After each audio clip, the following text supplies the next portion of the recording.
পৃথু দেখ অবস্থা, ডোনাল্ড ট্রাম্পের আইডি থেকে ওনাকে ভুলে পোস্ট হয়। মানে কি ডোনাল্ড ট্রাম্পের আইডিও হ্যাক হলো নাকি? হয়েছে, থাম, তুই কি মিন করছিস আমি বুঝতে পারছি, কিন্তু ঘটনা আসলেই ঘটছে। দেখ, 5 ফেব্রুয়ারি রাতে ট্রাম্পের ট্রুথ সোশ্যালে এই ভিডিও পোস্ট করা হয়। খাইছে, এখানে তো দেখি সাবেক মার্কিন প্রেসিডেন্ট বারাক ওবামা আর ফার্স্ট লেডি মিশেল ওবামাকে বানর বানিয়ে দেওয়া হয়েছে। হ্যাঁ রে, প্রথমে হোয়াইট হাউস তো এই পোস্টের পক্ষই নিয়েছিল, পরে অবশ্য ট্রাম্প নিন্দা জানিয়েছেন এবং সেই ভিডিও পরে ডিলিটও করা হয়েছে। কিন্তু এজন্য তো তিনি দুঃখ প্রকাশ বা ক্ষমাও চাননি। তা চাননি, তবে ট্রাম্প দাবি করেছেন আপলোডের আগে তিনি পুরো ভিডিওটি দেখেননি, শুধুমাত্র প্রথম অংশ দেখেই আপলোড করেছিলেন। প্রথম অংশ তো ভোটিং জালিয়াতি এবং দুর্নীতি নিয়ে কথা ছিল।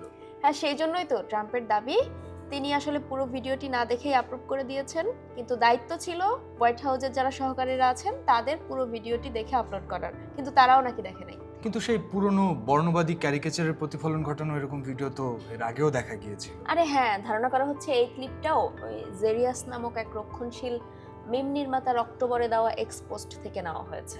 আর সেখানে কৃষ্ণাঙ্গদের বানরের সাথে তুলনা করা হয়েছিল। শুধু তাই না, সেখানে নিউ ইয়র্কের representative Alexandria Ocasio cottage, new ইয়র্কের সিটির মেয়র এখন জোহরান মামদানি, তারপরে সাবেক পররাষ্ট্রমন্ত্রী হিলারি ক্লিন্টন সহ আরও বেশ কয়েকজন ডেমোক্রেট নেতাকে বিভিন্ন পশু পাখির আকারে দেখানো হয়েছে, এবং বাদ যাননি ট্রাম্পের পূর্বসূরি জো বাইডেনও।